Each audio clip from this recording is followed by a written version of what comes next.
This is the good news.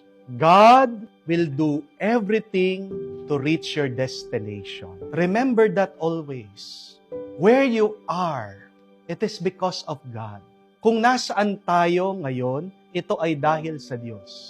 Gagawin ng Diyos ang lahat para marating mo yung dapat mong puntahan. Amen? Kahit na napaka-imposible niyan, huwag kang mag-alala. Gagawa at gagawa ng paraan ang Diyos para mapuntahan mo kung saan ka dapat talaga. Yan yung narinig natin sa unang pagbasa. Napakaganda from the book of the Acts of the Apostles. Kinulong daw po si San Pedro, pero kahit na nakakulong sila at yung mga ibang alagad na disipulos, nagmilagro daw ang Diyos, bigla silang nakalabas. At nabigla yung mga nagkulong sa kanila, they were there at the temple preaching about Jesus. How was that possible?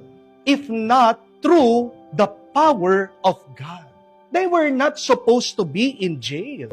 Hindi dapat sila nandun sa kulungan. Dahil ang plano ng Diyos, sila dapat ay nasa labas para ipahayag ang mabuting balita tungkol kay Jesus. Yun yung mabuting balita. Huwag kang mag-alala, ano man yung problema, ano man yung pagsubok, ano man yung balakid, kung hindi ka para dyan, aalisin ng Diyos yan. Amen? God will make a way even if there is no way. Palagi natin kinakanta yan. God will create doors for you to pass through. Kaya nga, hindi dapat tayo mag-alala. Hindi dapat tayo mangamba. Hindi dapat tayo malungkot. Ang kailangan nating gawin ay dagdagan pa natin ang ating tiwala sa Diyos. Kung ikaw ay nasa isang malungkot na kalagayan, kung ikaw ay may pinagdadaan ng pagsubok, trust in the Lord. Because God is using your problem to reach your good destination. Just like the cross of Christ. Isa pong parusa para sa ating Panginoon. But Jesus was supposed to be there at Calvary. For what? For the salvation of many. Kaya nga, anuman yung iyong pinagdadaanan, problema yan sa pera, problema yan man sa iyong asawa, problema man yan sa iyong pamilya, meron ka man sakit, you are supposed to experience that, to reach your good destination. Kagabi ko lang po nalaman, itong aking ina, may devotion pala sa Miraculous Medal.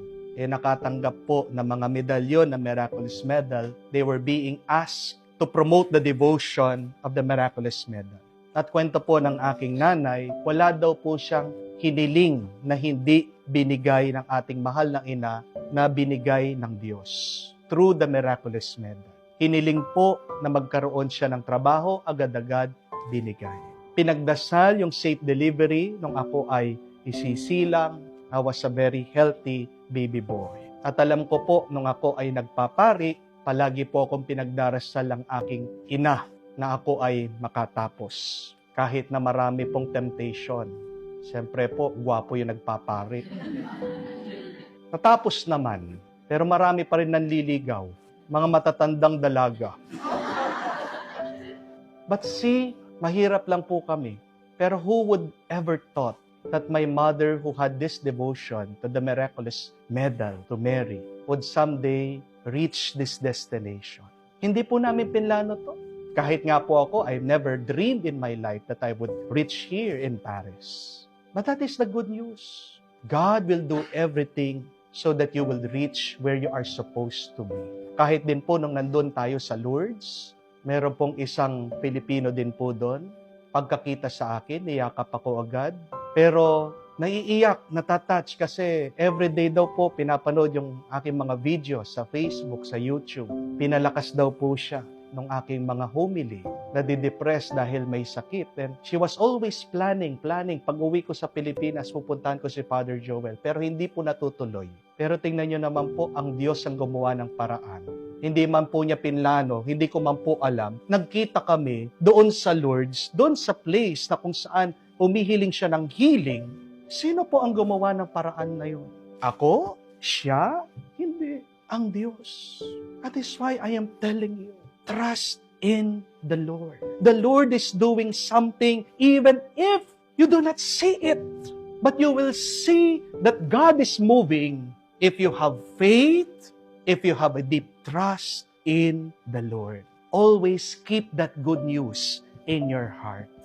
I am where I am because of God, and God will do everything to reach my destination. Gagawin ng Diyos ang lahat para marating mo yung dapat mong puntahan, yung dapat mong marating. Sa mga narating na natin, lungkot man yan, tuwa man yan, pasalamatan natin ang Diyos. Dahil kung wala ang Diyos, wala din tayo. Amen?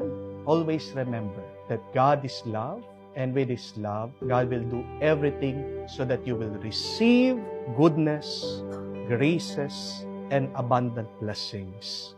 Amen.